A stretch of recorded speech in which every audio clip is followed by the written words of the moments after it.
कई लोगों को मुश्किलें हो रही हैं या कुछ लोगों को डर भी लग रहा है कि हम सब्जी लेने तो बाहर जाते ही हैं, जिन सब्जियों को उठा के ला रहे हैं हम लोग, जो दूध के पैकेट उठा के ला रहे हैं, जो दूसरी पैकेट वाली चीजें उठा के ला रहे हैं, क्या उसमें भी कोरोना वायरस रह सकता है? क्योंकि ये तो साबित हो चुका है कि कुछ सतहों पर कोरोना वायरस 2 दिन तक जीवित रह सकता है। सही तरीके से बोला जाए इसका सटीक जवाब हमारे पास नहीं है। हम ये मान के चलें कि कुछ हद तक कोरोना वायरस का संक्रमण इन चीजों से भी हो सकता है, और उसके लिए जो सावधानियां हमें बरतनी पड़ेंगी उसमें से सबसे पहला बार बार हाथ धोना। अगर आप सब्जियां लेने जाते हैं तो सोशल डिस्टेंसिंग मेंटेन करें। जब आप सब्जियां ले रहे हैं तो कोशिश करें जो सब्जी का वेंडर है उसके आप कांटेक्ट में कम से कम आए। जब सब्जियां लेकर आप वापस घर पहुंचे तब असली काम शुरू होता है। सब्जियों को कैसे धोना है वो बहुत ज्यादा जरूरी है। जो छिलके वाले सब्जी और फल हैं, जो इनके मोटे छिलके होते हैं, केले, संतरे, ये सब जो है, इसमें तो कोई शंका वाली बात नहीं है। आप आराम से उसे बाहर से धो सकते हैं, बहते हुए ठंडे पानी से आराम से रगड़ के धो सकते हैं।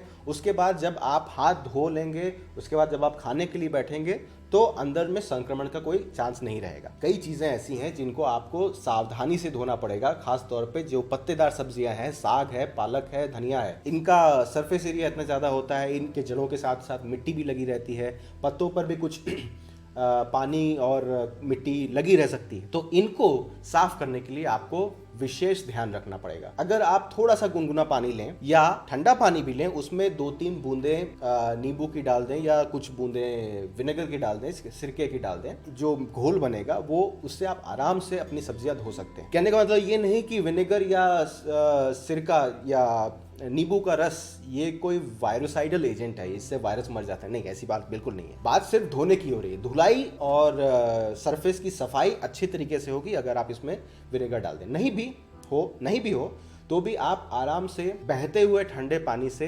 अच्छे से पत्तेदार सब्जियों को धोएं और कुछ समय के लिए, कम से कम 15-20 मिनट के लिए पानी में डुबाकर छोड़ दें, ताकि उसमें जो जमा है, जो धूल मिट्टी जमी हुई है, वो धीरे से नीचे बैठ जाए।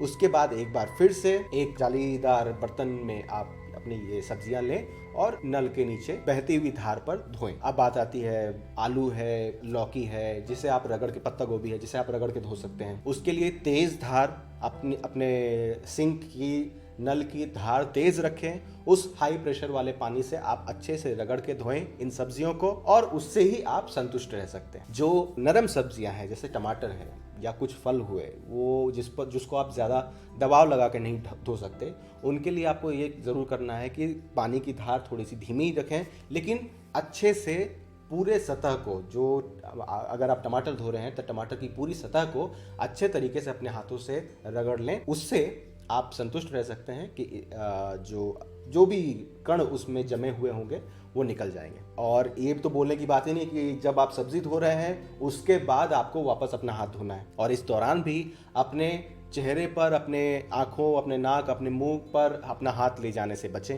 दूध की जो थैली होती है या दूध का बर्तन, अगर आपका दूध वाला आपके घर तक आके ही दूध देता है तो दूध के बारे में ज्यादा चिंता करने वाली बात है नहीं। आप सोशल डिस्टेंसिंग मेंटेन करके दूध ले सकते हैं। लेने के बाद आप दूध के पतीले को सीधे गैस के ऊपर उबलने के लिए चढ़ा दें और उसके बाद अपने हाथ धो लें, क्योंकि उबलने के साथ साथ उसके अंदर किसी भी तरह के संक्रमण रहने का कोई संदेह नहीं रह जाता। अभी तक ये पूरी तरह से साबित नहीं हो पाया है कि सब्जियों के सतह पर रहने वाले वायरस से किसी को कोरोना वायरस संक्रमण हुआ, क्योंकि ध्यान दीजिए, अगर ये होता है, अगर किसी केस में ऐसा पता चलता है कि ऐसी किसी वजह से उसको संक्रमण हुआ है, तो ये स्टेज 3 की बात आ रही है, कम्युनिटी ट्रांसमिशन की बात आ रही है। कम्युनिटी ट्रांसमिशन वो होता है अगर कई सारे केसेस में, मतलब लगभग जितने केसेस कंफर्म हो रहे हैं उसमें से लगभग 30% केसेस में हमको पता नहीं चले कि कौन सा व्यक्ति है जिसने इस व्यक्ति को संक्रमित किया है,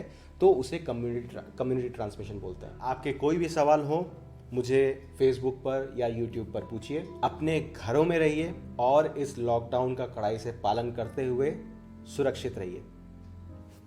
नमस्कार।